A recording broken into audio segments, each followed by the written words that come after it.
Hello everyone, my name is William Amzalag and I want to welcome you to our 9th episode of Jeunesse Longevity TV. Jeunesse, we are redefining youth.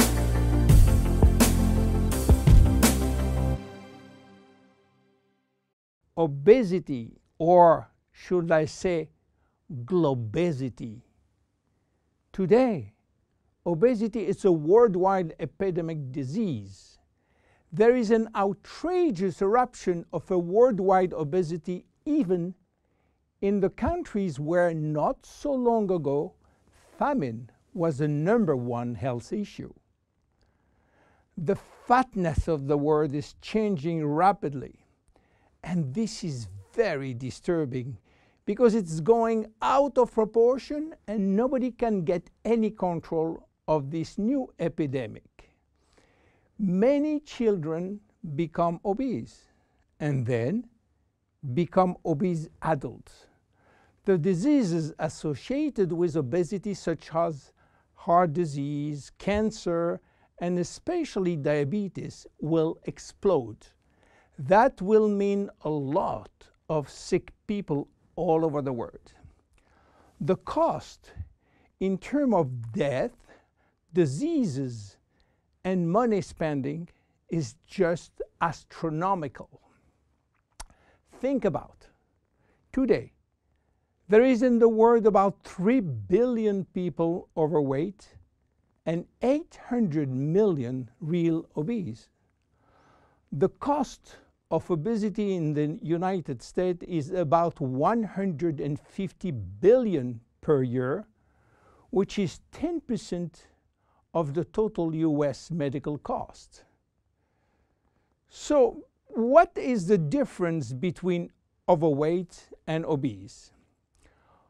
Overweight means that you gain only few kilos above standard, from 1 to 15 kilos for adults. Above this threshold, you're considered as obese.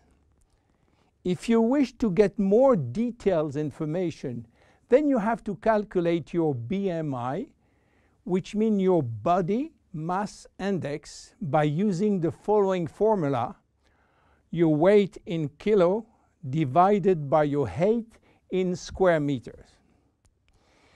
If your BMI shows score under 18.5 per square meter, it means that you need to gain weight. You are underweight. If it is between 18.5 and 25, you are in normal standard. Between 25 and 30, you are overweight, and above 30, you are qualified for obesity. Note that BMI is a standard tool which do not apply in extremes like very tall people or very small people, and also should be adapted to children. Why people become obese? It is very simple in theory, but become more complicated when we reach fat metabolism. We are gaining weight or fat when we eat more than we spend in terms of calorie, or when we spend less than we eat in terms of calorie. So how do we get energy? The body will get energy only from the food, knowing that 1 gram of carbohydrate will release 4 calories, same for proteins, but 1 gram of fat will release 9 calories. So all depend on how much you eat and what kind of food you eat. If the food is rich in fat or in protein or in sugars. Now, how do we spend energy? There are 3 ways to spend energy. The first one is what we call basal metabolism, which is the necessary energy required to get our body working and all our million of chemical reaction working and working properly. This requires approximately 1 calorie per kilo and per hour. So if you weigh 60 kilo, you will spend in 24 hours 60 multiplied by 24 equal 1,440 calories per day. And this is good news because you have no control on that. The second spending is the necessary energy to fight against heat or cold. And these depend on the environment and the way that you are protected against heat or cold. It is called thermogenesis. And again, you have little control on that. The third one is the energy required to move your body, and that is entirely up to you. This is to say that physical activity is the only controllable way to spend energy.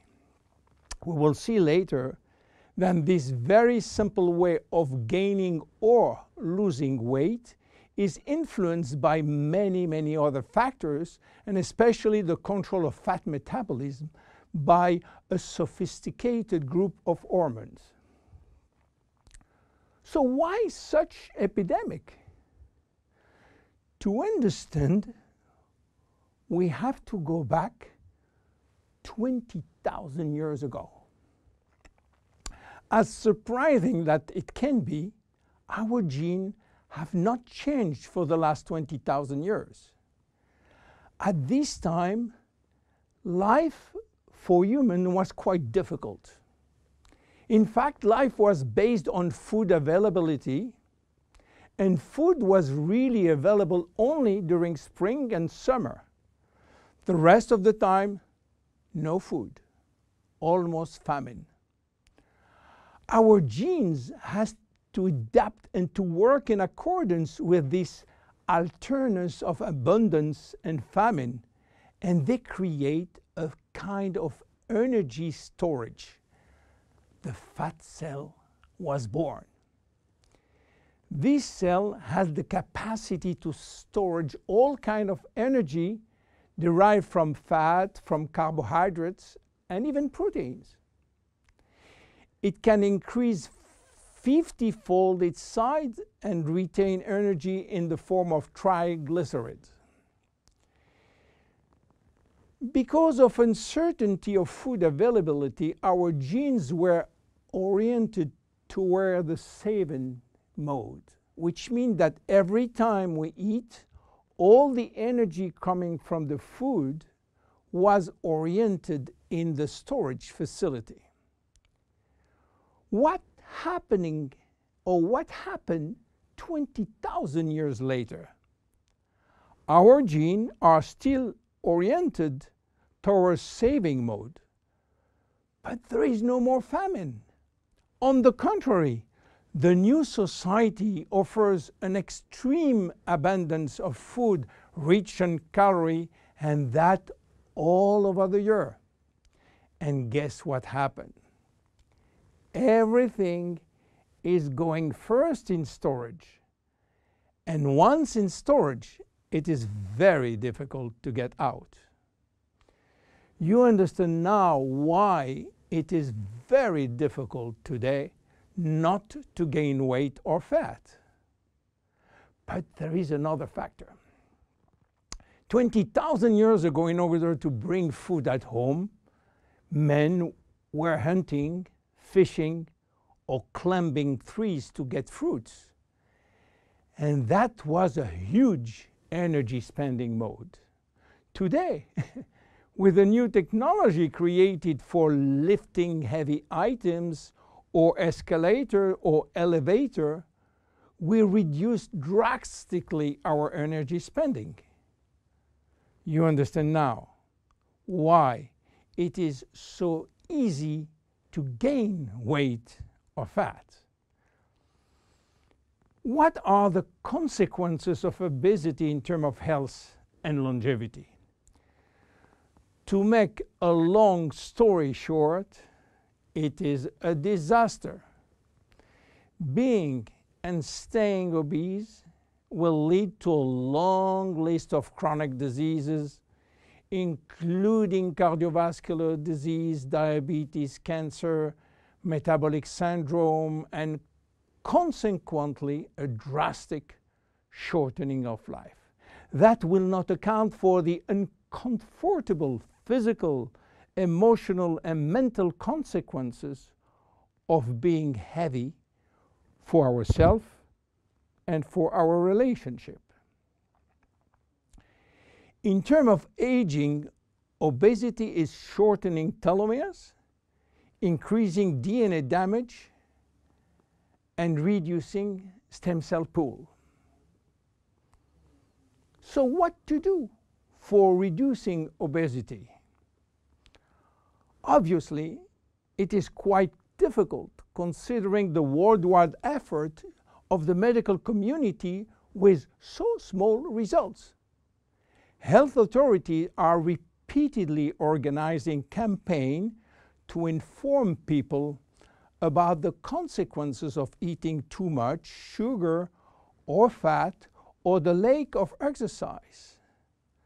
But the food industry until now do not help and still putting on the market food rich in bad sugar and bad fat.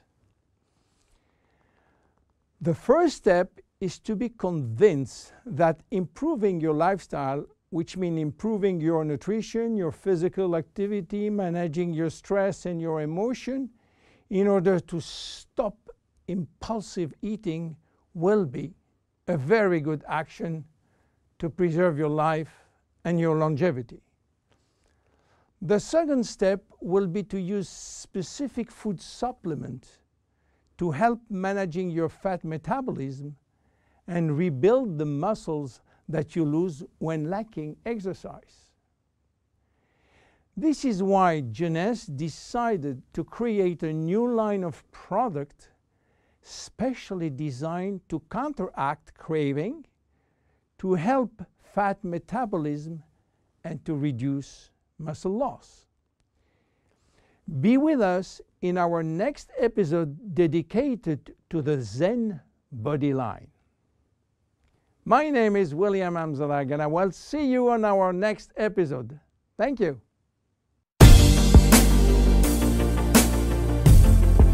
Jeunesse. We are redefining youth.